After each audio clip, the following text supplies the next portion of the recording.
Hi, I'm Tom. And I'm Molly. Welcome to Forensic Gameology, hosted by MoonlightCrew.com. Reviews for science. In 7 minutes or less. Blue Moon City, the board game. And so what's happening in this is you have a set collection game, and the theme is that you're trying to rebuild a Blue Moon City, and by building these buildings and flipping them over. And you do that. When you do that, you get lots of things so that you can eventually make offerings to the obelisk. So the first person to a certain number of offerings, I know in a 4-player game it's 4. It's probably more in a less player game.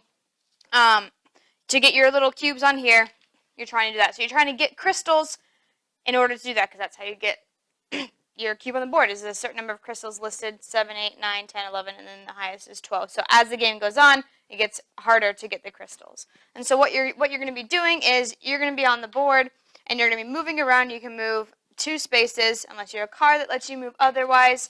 And you're going to be putting cards down so the set collection comes in. So if I have 2 grays that are worth a total of 6, I might end up over here where there's gray, and I can put a 3 down and put my cube here, and I put another 3 down and put it on the 2. Once all of the cubes on one board are taken up, you flip it over and you get things. And if whoever's got cubes on there gets things. There's dragons as well. You move those, you get the scales. When the scales run out, you get crystals. Mostly when I say you get things, you get a combination of crystals or scales or drawing cards. cards. Yeah, so that help you. So you want to get crystals, and then you want to get back to the obelisk, make an offering, and win the game. That's pretty much the game. You're just moving around. Everyone's moving around, helping each other flip these tiles over or not, and that's the game. Simplicity versus complexity. I think this game is pretty simple. There are a lot of different powers on the cards. Some of them make your cards a wild. Others will move the dragon. Others move the dragon anywhere on the board or just a couple spaces. Others help you move faster or transport you. So there's a lot going on there, but it's just so simple. Once you start playing, you'll get right into the rhythm of it. And I think this would definitely be something you could introduce to even non-gamers, and they would pick it up, I think, fairly quickly. Yeah, I would agree. You move 2 spaces, and you play the cards you want to play, and then it's the next person's turn. It's pretty much it. Some of the cards are a little confusing, but like the brown, you can use 2 browns as a 3 for anything, or you can use a brown as a brown, because the brown is a color. But there are and a couple other the wilds. How do you make other cards a wild? They all have to be the same color, but like Tom said, nothing that you can't easily pick up after you do it a couple times. Meaning in the middle of the game you'll be fine because you would have already done it a couple times. So I think it's a simple enough game. Luck versus strategy. There is an amount of luck here. I mean, you can only make 1 offering to the obelisk per turn, but there's a card that allows you to make an additional, or 2. The cost goes up for you if you use that card, but if you don't have it, that's just not an option. So there's it's like any shared deck of cards that everyone's pulling from. Some are going to get those and some won't. That's not necessarily a game winner, but it is lucky. But the strategy is here. I went down south to the southern regions of the board, and I started working things out all by myself.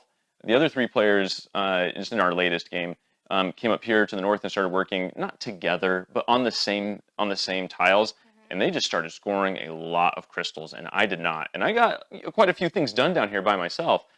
So when they flipped over, I was the only one to reap the benefit. But I tell you what, their strategy panned out, that they stuck together, and so there's some real, the decisions you make matter in this game, and it may behoove you to even waste a card that you would have used somewhere else to transport where other people are, to take advantage of just how easy it is to work together in this game, despite it not being a cooperative game.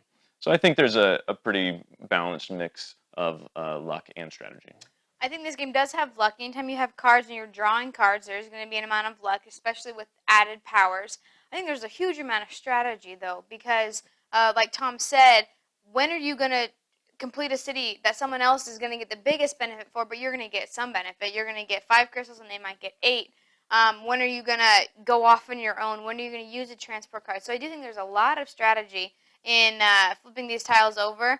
And again, it's based on what cards you have in your hand. And so if you started a building and you don't draw anything else to complete that, you're going to have to abandon it and hope someone else completes it, and go on and try to get what you can do. So I think there's a good amount of strategy to the luck, like Tom said.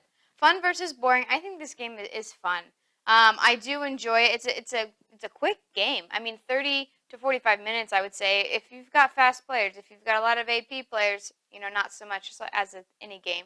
And so I think this game is pretty quick because once they start, it's like they just go and everyone is at 3 and you're like, crud, I have to make it to 4. So I think this game is fun. I enjoy moving around. I enjoy the theme. I always like dragons in games. And so I think it's pretty fun. I find this to be mildly fun. The people we've all played with, though, love it. So, I mean, maybe don't even take my word for it, but the folks that we played with just love this game and they want to buy it right afterward. But for me, it's not boring, but there's nothing to write home about for me. I enjoy myself while I'm playing it, but I would just never pick it. It doesn't have as much. It's just not as compelling for me as a lot of other games are that I would choose. Um, but I mean, everyone else disagrees, so what do I know? Uh, if I were to rate this on Board Game Geek, I think I'd go with a 6. Because, like I said, there's enjoyment here, but it's not like a 7. It's not something I'd want to play all the time. I would probably give it closer to 7. 7. I do enjoy it. I'd suggest it a little bit more. I respect that. Good. You should. Every time we get to multiples of 500 subscribers, we give away a free glitter painting of your favorite superhero icon. So make sure to subscribe now. Because it could be you that wins. Blue Moon City. We've presented the evidence. You be the judge.